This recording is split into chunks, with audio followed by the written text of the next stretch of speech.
아멘. 감사합니다. 우리 함께 나누실 말씀은 누가복음 19장 28절부터 48절까지 있겠습니다.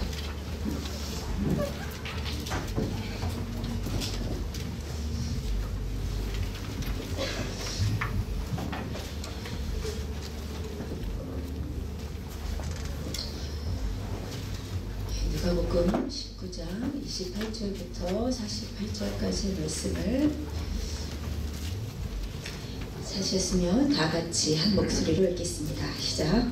예수께서 이 말씀을 하시고 예루살렘을 향하여 앞서서 가시더라. 감람원이라 불리는 산 쪽에 있는 벳베게와 베다니에 가까이 가셨을 때 제자 중 둘을 보내시며 이르시되 너희는 맞은편 마을로 가라. 그리로 들어가면 아직 아무도 타보지 않은 나귀 새끼가 매어 있는 것을 보리니 풀어 끌고 오라. 만일 누가 너희에게 어찌하여 푸느냐 묻거든 말하기를 주가 쓰시겠다 하라 하시매 보내심을 받은 자들이 가서 그 말씀하신 대로 만난지라. 나귀 새끼를 풀 때에 그 인자들이 이르되 어찌하여 나귀 새끼를 푸느냐 대답하여 주께서 쓰시겠다 하고 그것을 예수께로 끌고 와서 자기들의 겉옷을 나귀 새끼 위에 걸쳐놓고 예수를 태우니 가실 때에 그들이 자기의 겉옷을 길에 펴더라.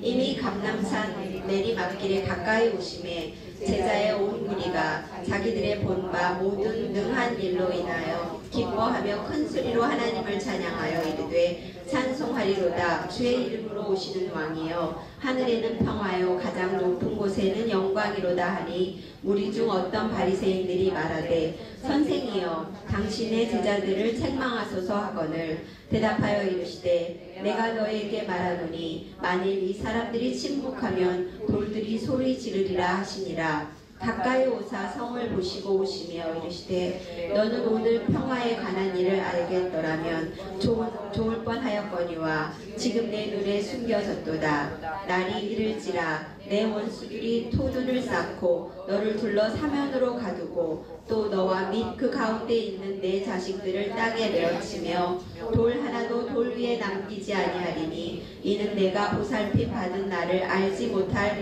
이남이니라 하시니라. 성전에 들어가사 장사하는 자들을 내쫓으시며 그들에게 이르시되 기록된 바 내 집은 기도하는 집이 되리라 하였거늘 너희는 강도의 소굴을 만들었도다 하시니라. 예수께서 날마다 성전에서 가르치시니 대제사장들과 서기관들과 백성의 지도자들이 그를 죽이려고 꾀하되 백성이 다 그에게 귀를 기울여 들으므로 어찌할 방도를 찾지 못하였더라. 아멘.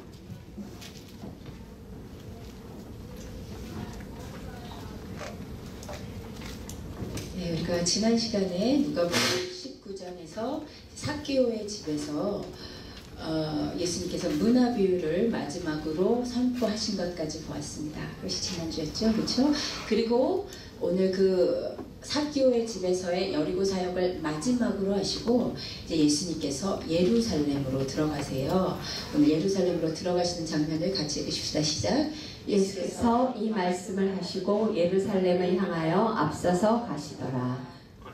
예, 예수님께서 예루살렘으로 가십니다. 그런데 물론 예수님께서 공생의 기간 중에 예루살렘에 많이 가셨었죠. 어릴 때는 물론이거니와 예수님의 부모님인 마리아와 요셉이 경건한 유대인이었기 때문에 유대인의 절기 때마다 예루살렘에 가셨었지요. 그리고 공생의 기간 중에서도 매 6월절과 초막절을 포함해서 최소한 3번 이상은 예루살렘에 가신 것으로 보여요. 그런데 이번 예루살렘 행은 아주 특별한 것이었습니다. 왜지요? 이제는 다시는 돌아올 수 없는 길을 가시는 길이었기 때문이에요. 예수님께서는 십자가에 달려 돌아가시고자 예루살렘에 들어가신 거예요. 그런데 이번 예루살렘 행은 그 특별했던 만큼 주님께서 특별한 모습으로 가십니다. 이전에 예루살렘에 가실 때는 예수님은 그저 평범하게 조용하게 특별히 초막절의 경우에는 다른 사람들이 모를 정도로 형제들도 모를 정도로 조용하게 들어가셨었어요. 그런데 이번에는 예수님께서 전통적으로 역사적으로 이스라엘 왕들이 왕의 모습으로 예루살렘을 입성하던 그 모습을 연상시키는 모습으로 예루살렘에 들어가셨어요. 당시 이스라엘은 역사적으로 왕들이 예루살렘에 입성할 때 나귀나 말을 탔어요. 그런데 평화 시에는 나귀를 탔고 전쟁 시에는 말을 탔습니다.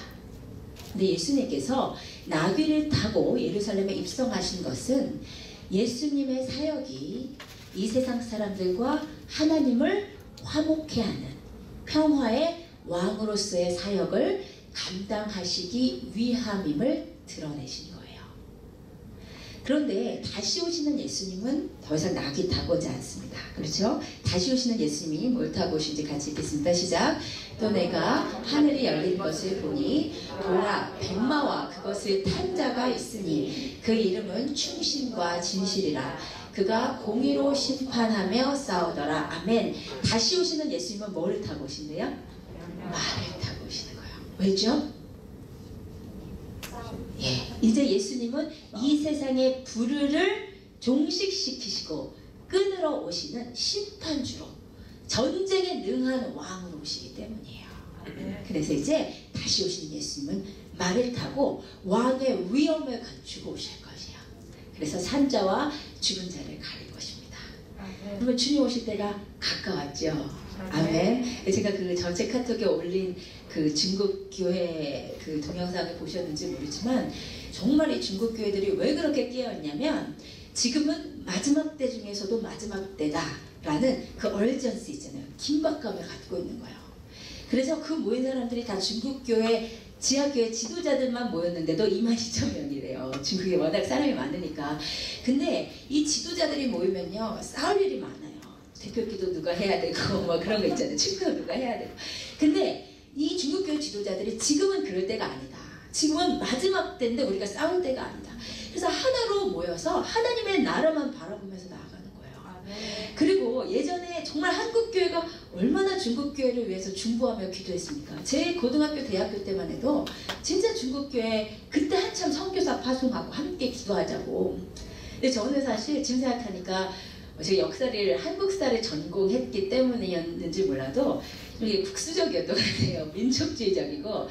그래서 그때 이제 한참 기도하신 분들의 예언이 뭐였냐면 중국교회가 일어날 것이다. 그래서 한국교회의 바턴을 이어받아서 이 아시아의 선교를 주도할 것이다. 그런 예언들이 굉장히 많았었어요. 근데 그때 당시 중국은 정말 처음 선교되고 겨우 이제 선교사들을 파송하던 그런 시절이었는데 그래서 그걸로 함께 기도하자.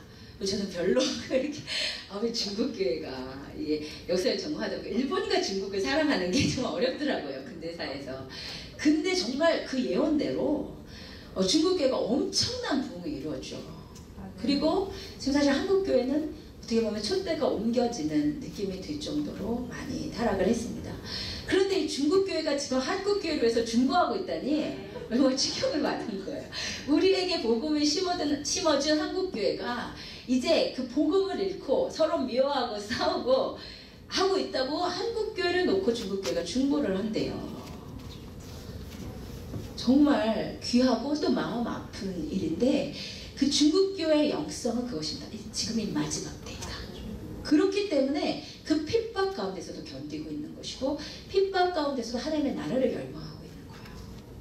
여러분 정말 주님 오실 때가 가까웠습니다. 그리고 그때는 5달란트 받은 자와 지난주 말씀처럼 1달란트 받은 자를 가르실 거예요. 여러분 5달란트 받은 자처럼 사시기 원합니다. 한 주간 하나님의 나라를 확장시키며 사셨습니까? 아멘. 주님 오시는 100마 타고 오실 때 이제 더 이상 기회가 없으니까요. 1달란트라도 남기시기를 주님의 이름으로 축복드립니다.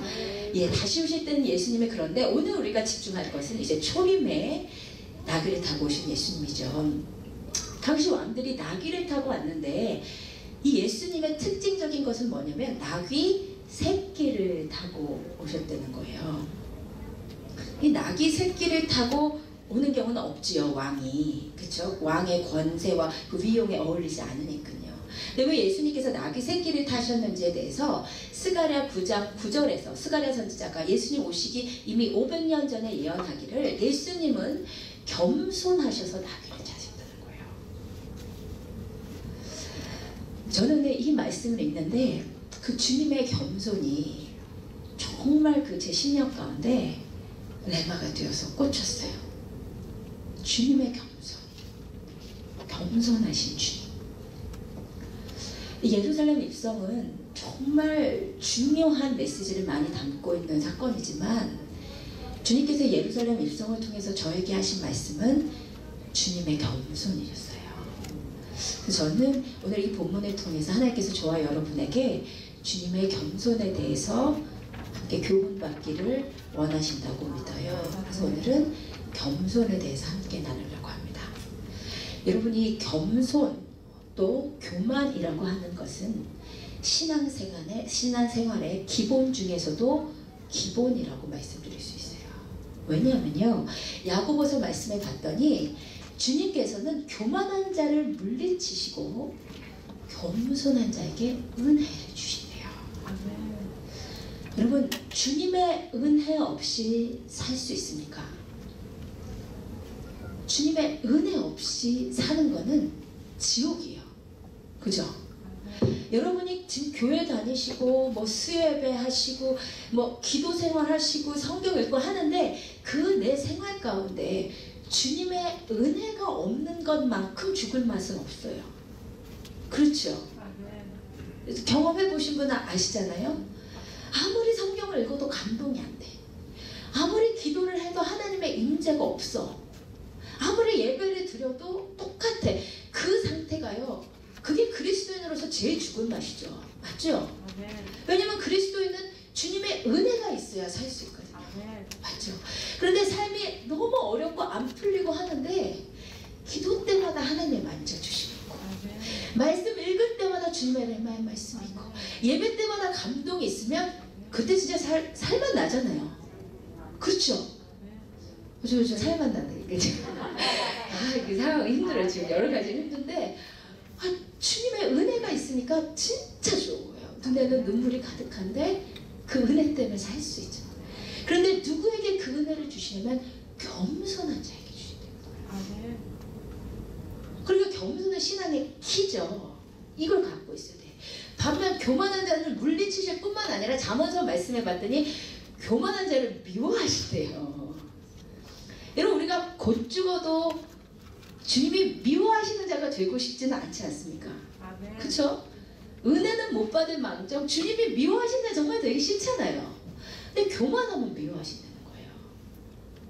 그래서 우리가 정말 겸손해야 돼요. 겸손에 대해서 알아야 돼요. 그런데 이제 문제는 뭐냐면 이 교만이나 겸손이라는 주제는 성경에서만 말하는 주제가 아니잖아요. 이 사회에서도 도덕 윤리적으로도 말하는 주제잖아요.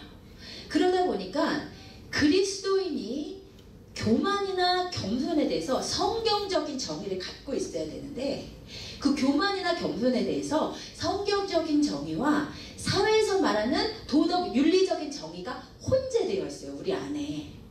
그래서 헷갈린단 말이에요.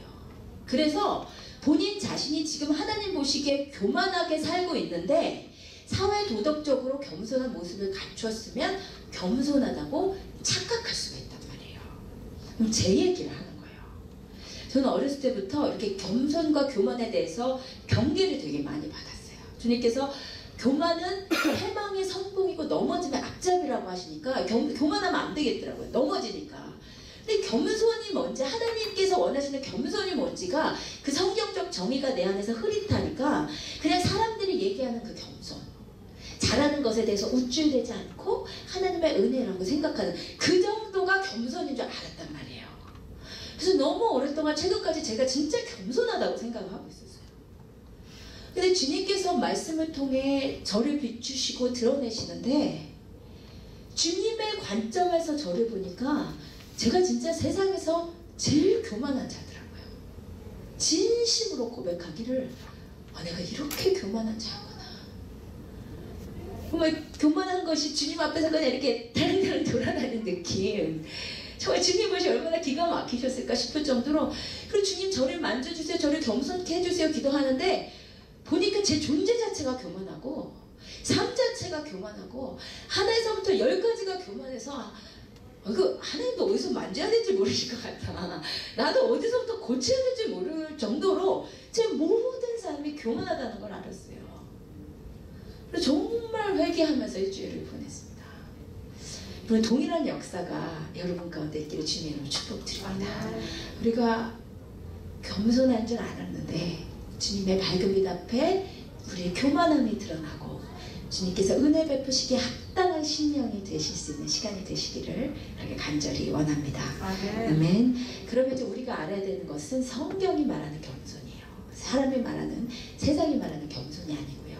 근데 성경이 말하는 겸손의 모델은 역시 예수 그리스도이십니다. 왜냐하면 예수님께서 당신의 성품을 한마디로 요약하시기를 나는 마음이 온유하고 겸손하다 하셨어요. 그래서 우리가 본받아야 될 겸손의 모습은, 모델은 예수 그리스도이십니다. 아멘. 그래서 지금부터 오늘 그 성전에 예루살렘에 입성하신 것부터 돌아가시기까지 일주일 정도의 시간이 있는데 그동안의 예수님의 자취를 우리가 살펴보면서 성경이 말하는 겸손이 무엇인가, 주님이 모범을 보이신 겸손이 무엇인가에 대해서 5가지로 나눠서 살펴보려고 합니다. 첫 번째, 겸손이란 하나님을 의식하는 거예요. 겸손이란 하나님을 의식하고 사는 거예요. 여러분 이제 예루살렘에 입성하신 예수님의 그 모습을 상상을 해보시면 예수님의 입장에서는 정말 하기 싫고 곤혹스러운 일이 예루살렘 입성이셨어요. 왜냐면요, 일단은 예수님이 나귀 새끼를 타셨어야 됐잖아요. 나귀 새끼를 탄 모습이 얼마나 우스꽝스럽겠어요. 나귀 새끼가 얼마나 작나 제가 인터넷에 찾아봤더니 이렇게 조그맣더라고요. 이 조그만 새끼를 30대 성인 남자가 탔으니 다리는 구부려줘야 되고 자세는 안 나오는데 나이가 또 뒤뚱거리는 거, 같이 뒤뚱거려야 되죠. 굉장히 우스꽝스러운 모습이죠. 저희 딸들이 잘하는 게 뭐냐면 놀이터에 갈 때는 본인들의 자전거를 타고 올 때는 저를 자기들의 자전거에 태우는 일을 잘해요. 오르막길이니까 올 때는. 근데 이게 어른이 애기 자전거를 타면 진짜 무서워요. 제가 볼 때도 다리 구부러져서 누가 보지 않나 신경 쓰일 정도로 그런 우스꽝스러운 모습인데 예수님께서는 그런 우스꽝스러운 모습으로 많은 사람 앞에 드러나셨어야 했단 말이에요. 그러나 그것보다도 이 예루살렘 입성이 예수님께 곤혹스러우셨던 이유는 사람들의 어긋난 기대 때문입니다. 왜냐면요, 지금 이스라엘 사람들은 예수님을 누구라고 생각한다고요? 정치적 메시아로 좀 생각하고 있다는 거예요. 그래서 너무 기쁜 거예요. 왜 그렇게 난리가 났었냐면 당시 이스라엘 사람들은 메시아에 대한 구약의 예언을 빠삭하게 알고 있었어요. 그래서 이 스가랴서 9장 9절에 나귀 새끼를 타고 오시는 메시아에 대해서 알고 있었단 말이에요. 근데 나귀 새끼를 타고 오신다니 흥분을 한 거예요. 왜 여러분 생각에 오늘 본문에서 나귀의 주인이 주가 쓰시겠다 하라 하니까 그냥 드리잖아요. 좀 이상하지 않아요? 왜 그러냐면 당시 사람들이 이 스가랴 9장 9절의 예언을 알고 있었단 말이에요. 그래서 예수님이 메시아가 아닌가 하던 차에 주가, 메시아가 이 말이거든요. 메시아가 쓰시겠다 하니까 내 나귀가 스가랴 9장 9절에 그 나귀로 쓰이다니 하고 냉큼 드린 거예요. 그리고는 이제 타고 가시는데 사람들이 나귀 새끼를 타고 오시니까 이분이 예수가 메시아가 맞았구나 하고 환호하고 난리가 난 거예요. 그리고 당시 전통대로 자신들의 겉옷을 깐 거죠. 그게 왕을 맞던 그 모습이었거든요. 그리고 또 종려나무를 들었다는 것 자체가 예수님을 정치적 메시아로 생각하고 있었음을 드러내줘요. 왜냐하면 그 마카비우스라고 이스라엘 역사적으로 이스라엘을 이방의 손에서 건지고 독립운동을 한 장군이 있어요. 그 마카비우스가 예루살렘에 입성할 때 종려나무를 흔들었거든요. 그러니까 예수님이 종려나무를 흔든 것이 마카비우스처럼 우리를 로마의 압제에서 구원해주세요 이 뜻이에요. 그렇게 사람들이 예수님을 메시아라고 막 환호를 하는데 예수님의 입장에서 그 환호가 마음이 편하셨겠어요? 왜냐하면 예수님은 이들의 어긋난 기대를 채워주실 수가 없잖아요. 이제 일주일 후면 사람들의 기대와는 완전히 다른 모습으로 완전히 망가져가지고 십자가다를 돌아가셔요. 그럼 망신살도 보통 망신살이 아니잖아요. 여러분 사람들이 내가 나의 계획이나 나의 능력 밖의 일을 기대하면 부담스러운 법이에요. 그렇죠? 저희가 4년 전에 저희 우리 교회를 개척할 때 지방의 어른 목사님들이 저희 두 사람 되게 기대를 많이 하셨어요. 그래서 부흥할 거라고 부흥할 거라고. 근데 그 기대가 너무 부담스러운 거예요. 왜냐하면 저희는 이제 뭐 셋업된 교회, 뭐 지금 교회가 이제 됐지만은 그런 것을 추구하지도 않고 큰 교회가 비전이지도 않고, 물론 작은 교회가 비전은 아닙니다. 하지만 큰 교회를 비전을 가졌던 적도 없고, 뭐 그게 이제 포커스가 아니니까 어떻게 하면 교회지만 교회로서의 사명을 감당하지만 선교단체 같은 역동성을 가지고 있고 성경적인 교회를 만들 수 있을까, 이게 포커스인데, 그런데 그런 쪽으로 이제 가려고 하는데 큰 교회 될 거라고 그러니까 그 기대를 또 채워드릴, 될 것 같고 또 못 채워드리면 실망시켜야 될 것 같고 이런 부담감이 있더라고요. 그런 법이잖아요, 사람이라는 존재가. 근데 예수님이 이 사람들의 기대를 채워줄 수가 없는데 그 기대 앞에 춤추고 싶지가 않으시잖아요. 조용히 들어가셔서 십자가에 달리고 싶으셨을 거예요. 그런데 당신이 평화의 왕으로 오셨음을 선포하는 것이 주님의 뜻이었기에, 그것이 구약의 예언이었기에 하나님을 위해서 예루살렘에 입성하신 거예요. 그 모습으로. 여러분, 그러므로 이 예루살렘 입성은 예수님께서 사람의 눈을 의식했다면 할 수 없는 일이었어요. 겸손은 뭐냐면요, 하나님을 의식하면서 사는 거예요. 그래서 겸손한 삶의 태도는 한마디로 코람데오예요. 하나님 앞에서 사는 거. 여러분, 겸손해지면요, 내가 파산난 심정으로 주님만 의식하기 때문에 사람들을 의식하지 않게 돼요. 정말 겸손해지면 사람들의 시선과 사람들의 기대로부터 자유로워질 수 있어요. 그런데 내가 정말 깨달았어요. 교만해지니까 사람들이 신경 쓰기 시작하더라고요. 사람이 두려워지기 시작해. 사람의 기대에 춤추고 싶어져, 만족시켜줘야 될 것 같고, 그러다 보니 거짓이 조금씩 생기고. 여러분, 겸손은 하나님만 의식하면서 사는 거예요. 하나님 바라보고 사는 것이 예수님께서 보여주신 첫 번째 겸손입니다. 두 번째 겸손이란요, 내 중심적 삶에서 벗어나는 거예요. 여러분, 예수님께서 예루살렘에 입성하시고 나서 예루살렘 성을 보시면서 우시기 시작해요. 막 우세요. 왜 우셨을까요? 예수님 돌아가시고 나셔서 40년 후에 있을 예루살렘의 멸망이 미리 보이시는 거예요. 그러니까 막 우기 시작하세요. 예수님 돌아가신 후에 40년 이후에 AD 70년에 무슨 일이 생기냐면요, 우리가 누가복음을 계속 봤지만 그 이스라엘이 로마의 속국이었잖아요. 계속이요. 그런데 그 로마의 식민지가 워낙 넓었기 때문에 일제시대에 일본이 우리나라를 지배하던 그런 강압적 지배가 아니었어요.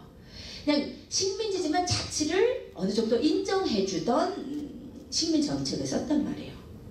그런데 AD 50년 후반부로 가면서 어떤 일들이, 자꾸 역사적인 일들이 생기면서 이 로마와 이스라엘 간의 갈등이 고조되기 시작해요. 그러다가 결국 AD 70년에 이스라엘 사람들이 하나가 되어서 로마에 항거하는 반 로마 운동을, 독립운동을 일으켜요. 근데 그 독립운동이 우리나라의 3.1운동과 같은 비폭력 저항운동이 아니었고 폭력적인 군사력을 동원한 저항운동이었어요. 이스라엘 독립운동. 근데 그 저항이 굉장히 세서 로마의 군대들이 몇 번이나 패배를 해요. 그래서 결국 AD 70년에 로마의 타이투스 장군이 로마에서 가장 용맹한 군대를 이끌고 예루살렘에 와서 예루살렘을 대대적으로 함락하는데, 얼마나 잔인하게 함락하든지 예수님께서 예언한 것처럼 너와 및 그 가운데 있는 내 자식들을 땅에 메어치며 돌 하나도 돌 위에 남기지 아니하리니 라고 예언하신 그 예언이 그대로 이루어져요. 로마 군대들이 이스라엘 사람들을 그냥 땅에 메어치고 아이들도 땅에 메어치고 다 죽이고, 그야말로 돌 위에 돌 하나도 남기지 않을 정도로 예루살렘을 초토화시켜버렸어요. 예수님께서 그것을 미리 보시니까 얼마나 기가 막히시겠어요. 그래서 우신 거예요. 그런데 물론 그 40년 후의 일이 다 보이시니까 우시는 거는 이해가 되는데, 지금 예수님 상황이 어떤 상황이에요? 예수님 코가 석자지 그렇잖아요. 일주일 후면 십자가 달려 돌아가셔야 돼요. 일주일 후면 그 쇠가 박힌 채찍을 39대나 맞으셔야 되고, 두 옆구리에 창이 찔리셔야 되고, 가시면류관을 쓰셔야 돼요.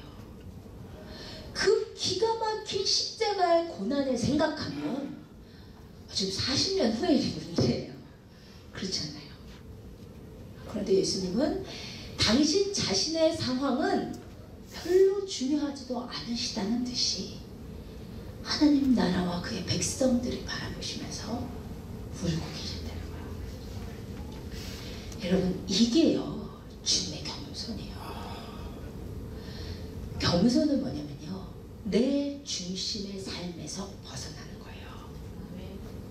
여러분, 왜냐하면요, 교만은 타락의 본질이거든요. 왜냐하면 처음에요, 천사가 타락을 하잖아요.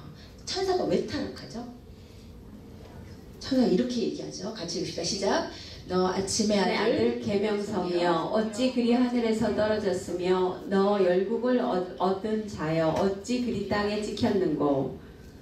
내가 내 마음에 이르기를 내가 하늘에 올라 하나님의 무별을 내 자리를 높이리라. 내가 북극 지폐의 산 위에 앉으리라. 가장 높은 구름에 올라가 지극히 높은 이와 같아지리라 하는도다. 아멘.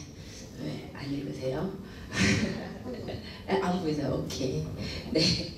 여기 보면 너 아침의 아들 계명성이요 이렇게 되어 있잖아요. 이 계명성이 라틴어로 루시퍼예요. 그래서 이제 타락한 천사 이름이 루시퍼다 이런 이야기가 나온 건데, 이 천사 루시퍼가, 천사장 루시퍼가 원래 루시퍼의 뜻은 빛난다는 뜻이에요. 그러니까 아주 영화가 지극하던 천사였단 말이에요.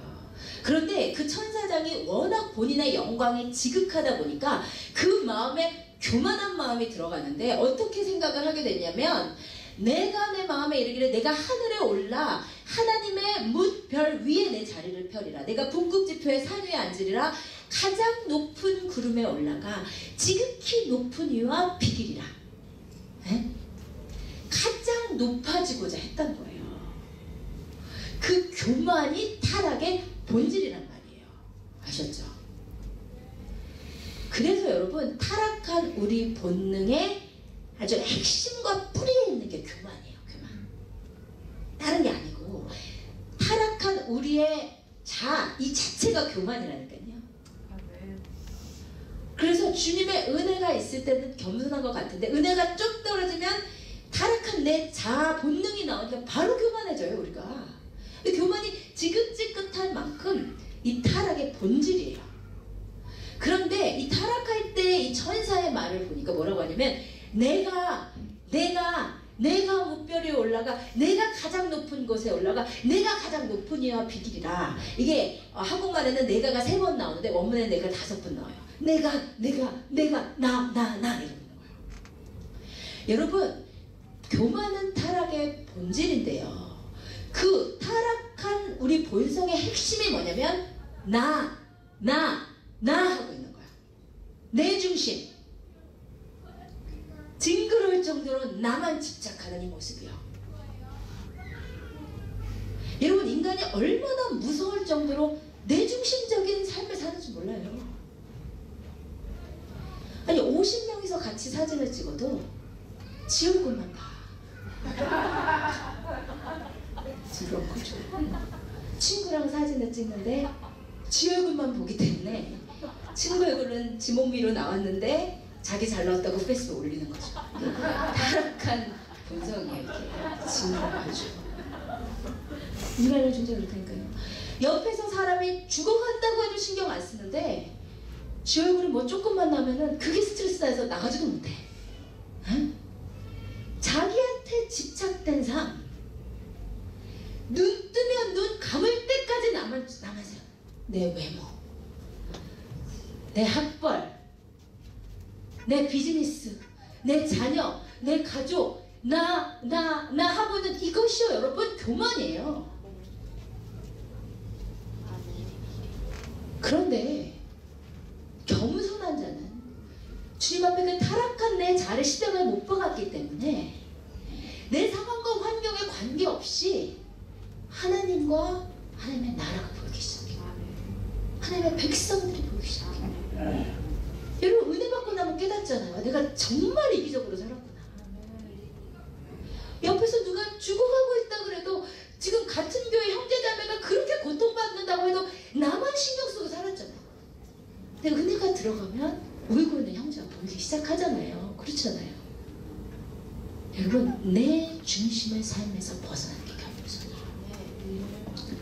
아시겠죠?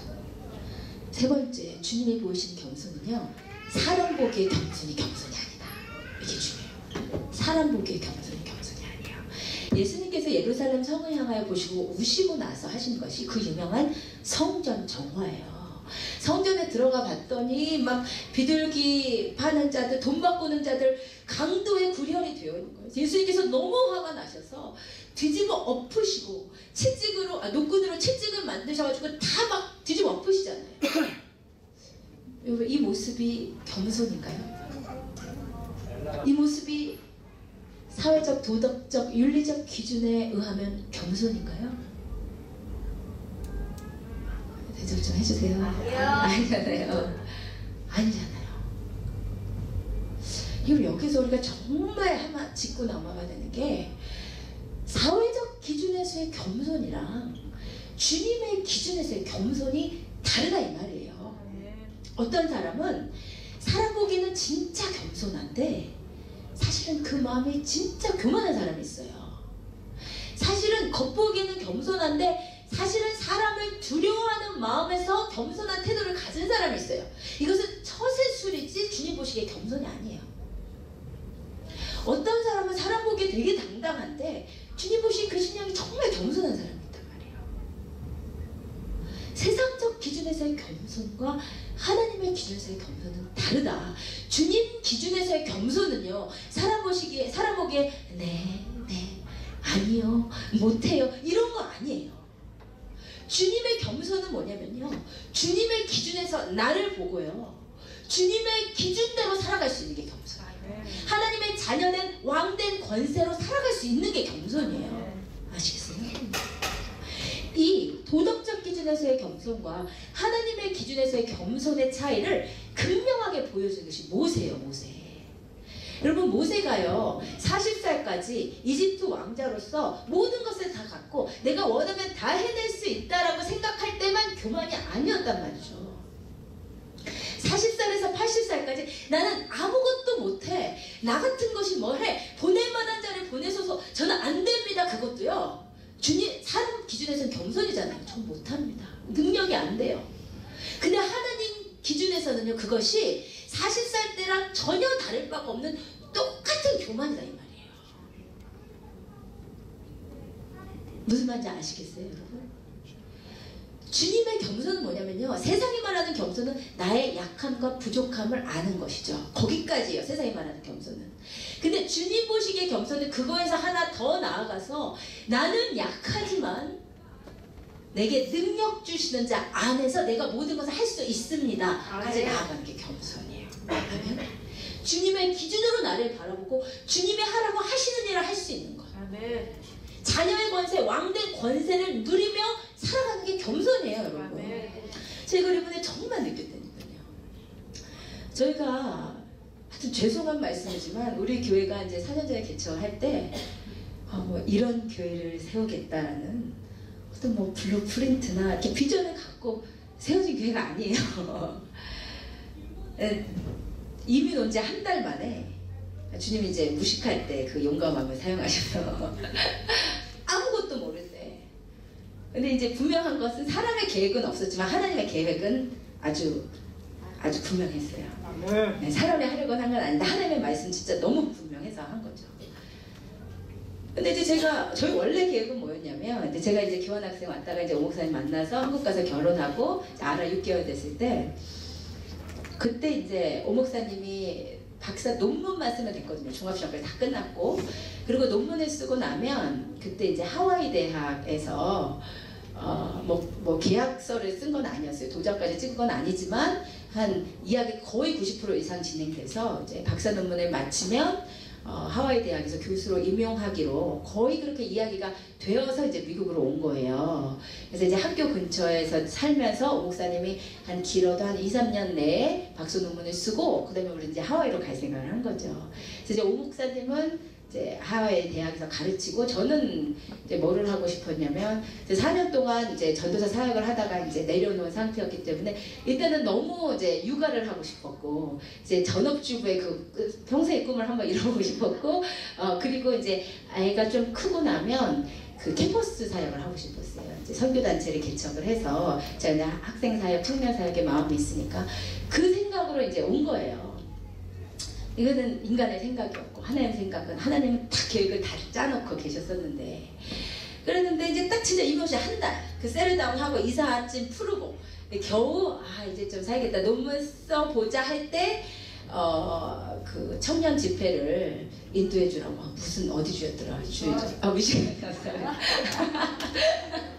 미시간 미시간주에서 이제 청년 집회를 인도해 달라고 그래서 제 생각에 요 집회 한 번만 인도하고 와서 이제 논문에 돌입한다 그러고 있을 때인데 그때 이제 전화 한 통이 온 거죠. 이제 아무튼 방황하는 청년의 부모님이라고 누군지 모르고 나갔어요. 근데 우리 장지사님, 김인호 선생님은 예전에 한번 우리 이만식 권사님이랑 이경진 한번 식사를 하신 분이었는데 그것도 전혀 까먹고 몰랐고 누군지도 모르고 방황하는 청년의 부모님이 식사 같이 한다고 그래서 왜 우리랑 식사를 하지? 그러고 나간 거예요. 그리고는 근데 이제 펄을 데리고 왔는데 제가 그때 이제 첫 느낌이 진짜 잘생겼다. 이민호 이제 한 달밖에 안 됐기 때문에 기준이 한국 사람이어서 펄을 봤는데 이민호 닮은 거예요. 지금 그러지 않는데 그때 이민호 이 세들은 이게 다 잘생겼나 보지. 그러면서 그냥 만나는지 저녁을 먹었는데 우리 애가 너무 방황 중이다. 그래서 뭐 저희가 지금 목회를 하고 있는 것도 아니고 뭐 드릴 말씀 별로 없어서 그럼 저희가 3일 후에 이제 수련회 인도하러 가는데 같이 가면 좋겠다고.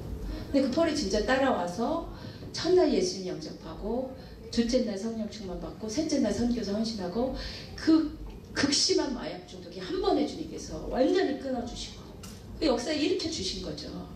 그리고 이제 돌아와서 저희 논문 쓰려고 하는데 그 돌아오는 공항에서 주님께서 이 말씀 주신 거예요. 마태복음 9장 31절에서 38절 취사할 것은 많은데 일꾼이 없으니 취사를 일꾼에 보내주소서 하라.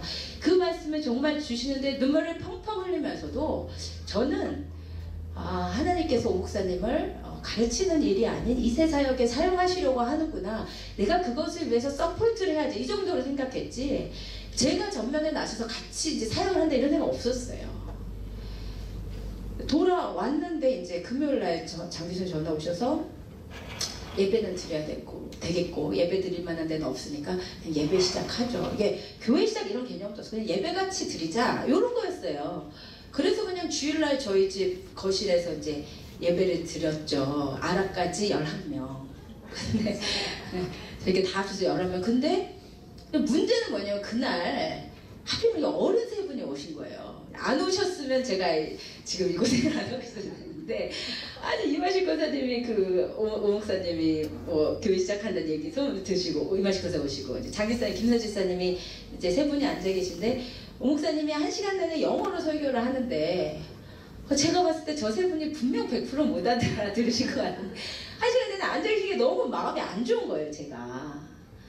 그래서 오 목사님이 한국말을 지금처럼 잘했다면 또 안 했을 텐데 오 목사님이 한국말을 못하는 죄로 제가 한국말을 잘하는 죄로 다음 주에 그 어른들을 위해서 따로 제가 말씀을 전하기 시작하면서 그렇게 아주 엉겁결에 시작한 게 하비스터스 KBM이에요. 죄송하지만 그렇게 해서 이제 4년을 온 거죠. 근데 시작은 진짜 엉겁결에 했지만 4년 동안 주님이 뭐 역사하시고 말씀하시고 저에게서는 특별히 사명감을 많이 부으시고 그렇게 해서 이제 여기까지 온 거예요.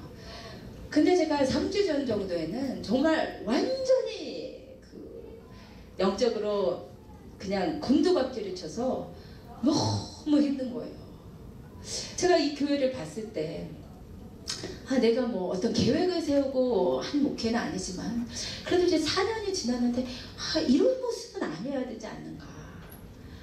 이게 내적 열매가 없진 않아요. 여러분 많이 변화되셨지만 그래도 정말 더 변화가 있어야 되는데 내적인 그 급격한 저 같은 확 뒤집어졌으면 좋겠는데 그것도 너무 약하고 더 변화되셔야 될 분들 변화가 안 되고 또 외적인 부흥도 많지 않고 근데 그 모든 것 가운데 제가 완전히 그 자기 비하에 빠진 거예요. 이건 나의 부족함, 나의 연약함, 나는 못해, 나 같은 것이 내가 뭘 한다고 이것이 너무너무 심했어요. 일주일을 아무것도 못하겠는 거예요. 막 부끄럽고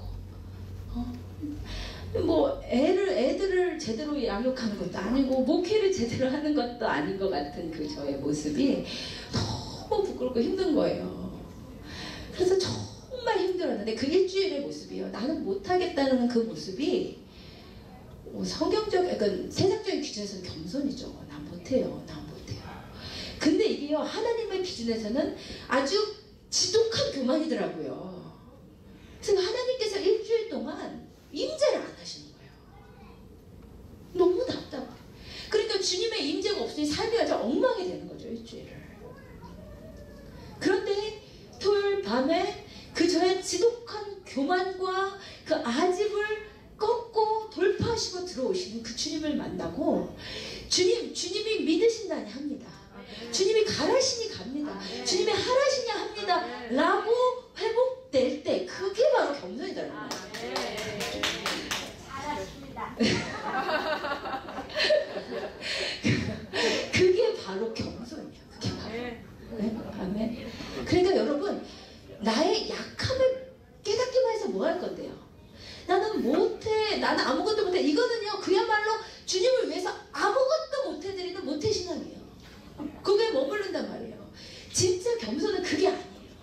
나는 못하는데 주님의 하라시면 하는 거예요. 주님의 기준에서 나를 보는 거예요. 자녀의 권세로, 왕된 권세로 차지하고 하나님의 역사를 이루는 게 겸손이란 말이에요. 아시겠죠? 네 번째 겸손이란요 온유한 것이에요. 예수님께서 이제 잡히시기 전날 신문을 받으실 때 정말 많은 사람들이 거짓말로 예수님을 고소를 했어요. 우리가 살면서 참 억울한 일이 많지만 무고당하는 거 있잖아요. 하지도 않은 일을 했다 그러고 하지도 않은 말을, 근데 진짜 막 뚜껑이 열리잖아요 그때는. 근데 수많은 사람들이 예수님에 대해서 고소를 할 때 주님이 아무 대답도 안 하세요. 너무 주님이 아무 대답도 안 하니까 빌라도가 이래요. 얼마나 많은 사람들이 너를 고소하는지 안 들리냐. 그런데도 주님이 한마디도 안 하시니까 총독이 너무 신기하게 여겼대요. 이 신문당하시는 예수 그리스도의 모습을 이사야 선지자가 미리 예언하기를 마치 도수장으로 끌려가는 어린 양과 털 깎는 자 앞에서 잠잠한 양과 같으셨대요. 여러분 이게 겸손이에요. 성경에서는 온유와 겸손이 거의 동의어로 쓰여요. 여러분 겸손한 자는 온유하게 되어 있어요. 그런데 교만한 자는 혈기가 있기 마련이에요. 여러분 누가 살다 보면 기분 나쁘면 듣잖아요. 그렇죠? 근데 누군가 나를 찌르는 말을 하고 나를 기분 나쁘게 할 때 바로 이 속에서 올라오시는 거예요. 금방 얼굴이 빨개지고 금방 티나고 조금 더 심어가지고 막 개거품을 물고 막 이러시는 분들 있잖아요. 이게 사실은 교만하다는 증거예요. 겸손한 자는 나의 이 죄된 본성을 내 자아를 십자가에 못 박았기 때문에 누가 뭐라 그래도 괜찮은 거예요. 예, 도수장에 끌려가는 털 깎는 자 앞에서 어린 양과 같은 온유함을 주님께서 지니게 하세요. 어떤 사람 이런 사람들이 있어요. 이렇게 세련된 교만, 교양 있는 교만. 좀 배우신 분들은 교양이 있어야 되는 걸 알기 때문에 누가 기분 나쁜 말을 하면 다 감정 컨트롤 잘해요. 아무 문제 없는 거죠. 그래서 집에 와서 씩씩거려. 그리고 그 사람 만날 때마다 그거 생각나. 계속 속에 갖고 있는 거 있잖아요. 그거 교만이에요. 교만한 자는 온유합니다. 누가 뭐라 그래도 괜찮아요. 네. 여러분이 뭐가 딱 올라오신다 이러면 타락한 본성인 내 자아가 시퍼렇게 살아서 움직이고 있고 그거 아시면 돼요. 아시겠죠? 마지막으로요. 겸손이란 주님을 절대 의지하는 거예요. 여러분 이것이요. 성경에서 말하는 겸손의 정의의 핵심이에요. 주님을 절대적으로 의존하는 게 겸손이에요. 여러분, 예수님께서는요, 하나님의 아들이시며 하나님의 근본 본체세요. 당신은 알아서 모든 것을 판단하실 수 있고 모든 운명을 주님께서 주도하실 수 있는 분이심에도 불구하고 주님은 이 땅에 사는 순간순간마다 하나님을 절대 의존하셨어요. 심지어 돌아가시는 그 마지막 순간까지도 아버지, 내 영혼을 아버지 손에 부탁합니다 라고 죽는 그 순간까지도 하나님을 절대 의존하셨다 이 말이에요. 여러분, 이 주님을 절대 의존하는 삶이요, 겸손이에요. 그러면 반대로요, 주님과 상관없이 독립적으로 살아오는 내 삶, 주님과 관계없이 사는 이 자족적인 이 삶이 교만이라 이 말이에요. 아시겠어요? 이게 교만의 성경적인 핵심적 정의예요. 아시겠죠? 내가 알아서 살고 있는 내 삶, 하나님과 상관없이 독립되어 사는 이 삶이 교만이라 이 말이에요. 왜냐하면요, 아까 교만은 타락의 본질이라고 그랬는데 타락이 어떻게 일어났어요? 뱀이 아담과 하와를 뭐라고 꾀었어요? 너가 이 선악과를 먹으면 너가 하나님처럼 될 거야. 하나님처럼 되고 싶어서 따먹은 게 선악과라니까요. 원래 인간이라는 존재는 하나님을 절대 의존하고 살게 있는 존재예요. 하나님의 다스리심 안에서 하나님이 공급하시는 힘으로 살게 되어 있는 존재예요. 그것이 창세기 1장의 바라크라고 그랬잖아요. 하나님께 무릎 꿇을 때 하나님의 통치가 임하는 삶. 근데 인간이 그걸 싫어했다니까요. 그리고 자기 혼자 자기 알아서 살고 싶었던 거예요. 그래서 따먹은 게 선악과란 말이에요. 그러므로 타락의 본질인 교만은 무엇이냐면 하나님을 절대 의존하기가 싫고 눈 뜨면 눈 감는 24시간 7days 언제나 내가 알아서 살고 싶은 거예요. 이게 교만이에요. 근데 제가 이 성경적 기준에서 저를 봤더니 정말 제가 세상에서 제일 교만한 자예요. 저는 진짜 그렇게 생각했다니까. 누가 좀 잘한다고 하는 거, 그런 거에 대해서 자만하자고, 이게 교만인 줄 알았는데 그것은 교만의 본질도 아니야. 그건 교만도 아니야. 교만. 진짜 교만은 뭐냐면 내가 주인 되어서 내가 알아서 사는 독립된 삶. 근데 그 기준에서 봤더니 눈 뜨면서부터 눈 감을 때까지 저는 철저히 나를 의지하고 살더라고요. 철저히 내 머리 의지하고 살고 있더라고요. 철저히 내 계산을 의존하고 살고 있더라고요. 제가 말씀드렸잖아요. 가장 주님을 의지해야 되는 설교 준비에서도 가장 내 머리 의지하고 있고, 제가 보니까 누군가를 전도하는 그 순간에도 성령님 의지하고 여쭤봐야 되는데 저 사람한테 무슨 말을 하면 마음이 열릴까, 이런 거 내 머리 의지하고 있어요. 하나에서 열까지 다. 저의 삶의 태도를 봤더니요, 말로는 주님이 주인인데 삶에 있어서는 다 내 머리, 내 힘, 내 계산 의지하고 내가 주인 되어 살고 있더라고요. 근데 이 죄된 본성이요, 이 주님과 독립되어 살고자 하는 죄된 본성이 얼마나 지긋지긋하고 강한지요, 제가 그것을 일주일 동안 주님 앞에 훈련하는 그 순간에도 틈만 나면 또 나 혼자 살고 있어요. 틈만 나면 또 하나님과 상관없이 내가 계산하고 있는 저를 봤어요. 그래서 정말 다른 게 교만이 아니고 이 타락한 이 본질 자체가 교만해. 나 자체가 교만인데 하나님 없이 살고 있는 나, 이게 교만이래. 여러분, 하루의 삶을 좀 돌아보세요. 여러분의 경험, 여러분의 생각, 여러분의 지식, 습관 다 그런 대로 살고 있잖아요. 여러분, 요리할 때마다 주님 간절히 의지하십니다. 운전할 때마다 주님 간절히 의지하십니다. 그러면 주님의 다스리심이 들으니까요. 제가 말씀드렸잖아요. 제가 얼마나 운전 난폭하게 하는지. 주님의 다스리심이 없어요. 근데 제가 주님 저 함께 해주세요. 주님 의지합니다. 그랬더니 이게 드디어 이제 스피드가 이 제한 속도에 맞춰지더라고요. 저의 본성은 절대로 스피드를 제한 속도에 맞추지 않아요. 이제 기적적으로 하나님이 티켓을 안 먹게 해주시는 거죠. 나중에 그런 일 절대 하지 말라고. 예. 근데 이게 이 본성이요 진짜 파득파득 살아서요 하나님의 법에 굴복을 하는 굴복. 얼마나 이 자아가 강한지.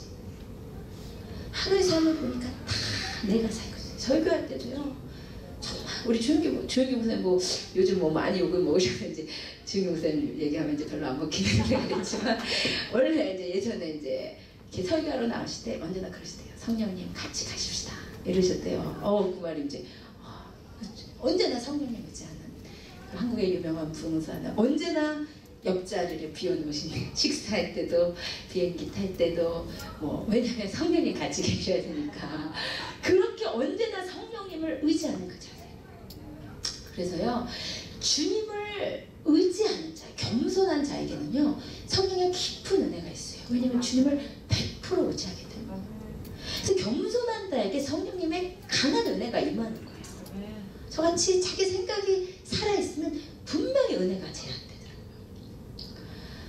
근데 여러분 겸손한 자에게는 주님의 은혜가 있습니다. 주님 의지하기 때문이에요. 그래서 제가 정말 가서 훈련을 했더니 정말 주의 은혜가 있어. 정말 내가 주인된 데서 하나에서 열까지 내려오고 아무것도 화장실 가는 것도 옷 입는 것도 정말 주님 의지해요. 나 아무것도 못하는다. 주님 한순간도 주님 없으면 살 수 없어요. 내가 무엇입니까? 호흡이 코에 있는 자인데 스웨치까지도 없는 내가 뭐가 잘났다고 살아서 나오지 않고 사네 말이야. 그래서 내려놓고 성령님 의지하면서 나아갔더니 은혜가 있어요. 말씀하시고 있어요. 그 은혜가 우리 가운데 있기를 주님의 이름으로 축복드립니다. 우리 시간 함께 일어나 주십시다.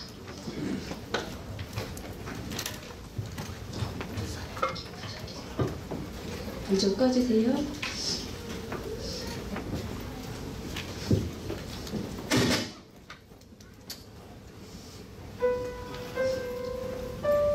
우리 시간 하나님 앞에서 하나님의 기준에서 우리 자신을 바라보십시다.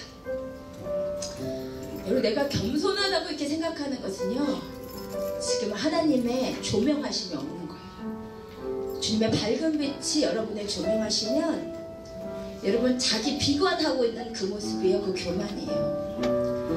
자기 비하하고 나 못해 하고 있는 그 모습이 교만이에요. 여러분 남과 비교하는 거 그거 교만이에요. 내 자아가 살아있기 때문에. 내가 약간 초라해하고 풀이 죽어있는 그 모습 교만이란 말이에요. 내가 하려고 하니까 비참한 거예요. 내가 하려고 하니까 초라한 거예요. 내가 하려고 하니까 불안한 거예요. 자꾸 비교되는 거예요. 자꾸 사람들 눈치 보이는 거예요. 사람들이 무슨 말 하나 신경 쓰게 되는 거예요. 진짜 겸손한 자는 하나님 아버지 의식하는 자입니다. 주님 앞에 나의 죄된 교만한 자아는 못 받고 주님 나는 아무것도 할 수 없지만 주님이 하라시면 할 수 있습니다. 내가 순간순간 내 힘으로는 살아갈 수 없지만 주님 의존합니다. 주여 나의 영혼을 주님께 부탁하나이다. 여러분 그 교만함이 우리 가운데 없어지고 우리 가운데 겸손한 예수 그리스도의 성품, 겸손과 의무함이 우리 가운데 넘칠 수 있기를 원합니다. 우리 찬양 가운데 주님의 임재 앞으로 나아가실 때 겸손한 자가 주님의 임재를 경험합니다. 여러분 주님 앞에 겸손히 서보십시다. 하나님 내가 주인된 내 삶을 주님 앞에 내려놓습니다. 가둥바둥하는 내 삶을 주님께 내려놓습니다. 주님의 은혜 아니면 나 살 수 없습니다.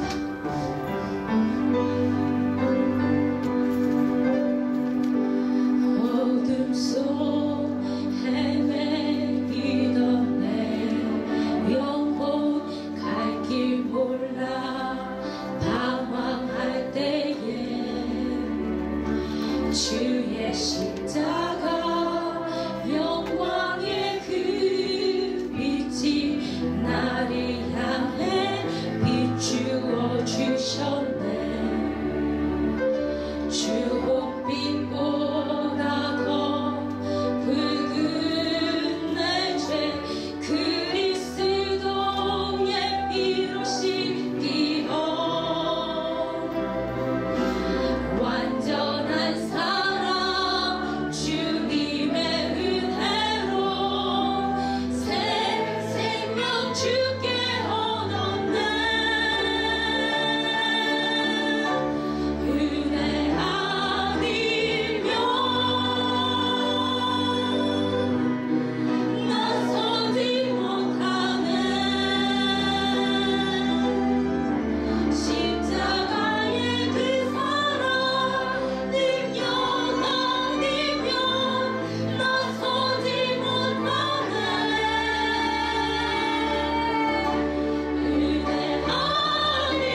없는 이렇게 연약한 인간들에게 하나님의 은혜 주시기 때문에 살 수 있는 거예요, 여러분. 주님의 은혜를 갈구하시되 주님, 내 인생의 주인된 권리를 내려놓습니다. 주님, 하나님, 내 머리로 순전히 내 힘을 의지하고 주님과 상관없이 사는 나의 삶을 내려놓습니다. 주님, 저는 주님이 필요합니다. 주님이 오셔야 됩니다. 나를 만져주세요. 주님, 가장 겸손한 자 되게 해주세요. 주님과 함께 사는 자 되게 해주세요. 주님과